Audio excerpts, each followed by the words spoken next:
আগে আপনাদের দুইটা হাত ছিল এলাকার উন্নয়ন তথা সার্বিক বিষয়ে, এখন আপনাদের কয়টা হাত হয়েছে?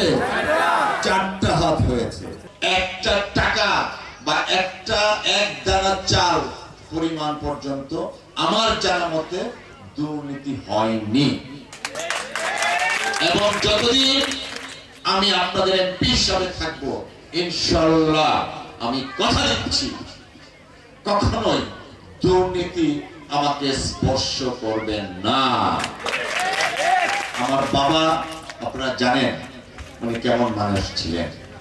উনার শিক্ষা শিক্ষিত, উনার আদর্শে আদর্শ আজকে সন্তান হিসাবে আমি অত্যন্ত সৌভাগ্যবান।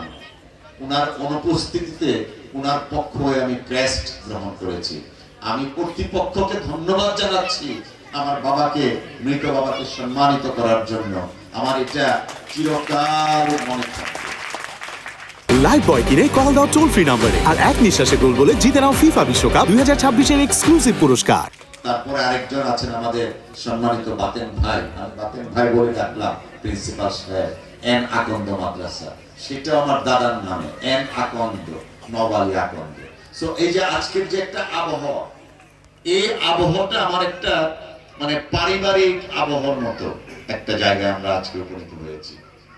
তো আমি যারা বর্তমান ছাত্রছাত্রী আছেন তাদের প্রতি অনুরোধ জানাবো, আপনাদের ইন্সপাইরেশন যদি থাকেন, কাস্টমসে একজন কর্মকর্তা আছেন, আপনাদের এই প্রতিষ্ঠানের ছাত্র ছিলেন, আজকে এই অবস্থায় গেছেন, এরকম আরো অনেকেই আছেন।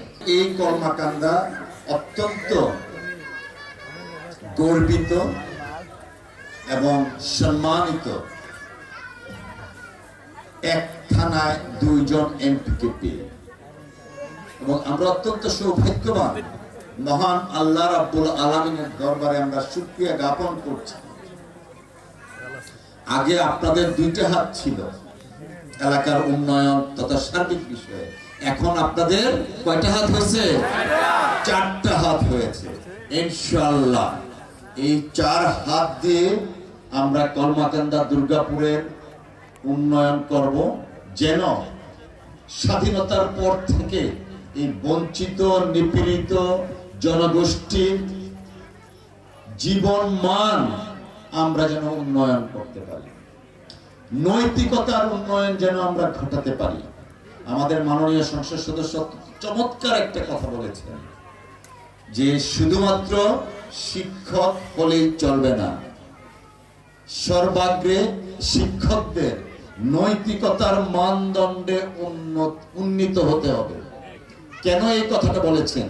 তিনি তার ব্যক্তিগত এক্সপেরিয়েন্সের আলোকে এই কথাটা বলেছেন।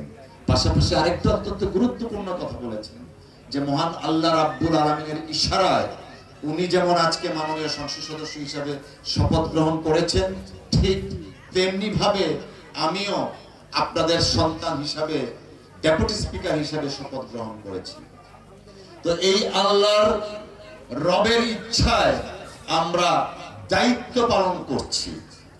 আপনারা সকলে দোয়া করবেন দায়িত্ব পালনটা যেন সহজ হয়। পাশাপাশি আমাদের হৃদয়ে, মননে, অন্তরে সর্বদাই এলাকার উন্নয়ন থাকে, আমরা যেন আপনাদের কাঙ্ক্ষিত উন্নয়নটা করতে পারি।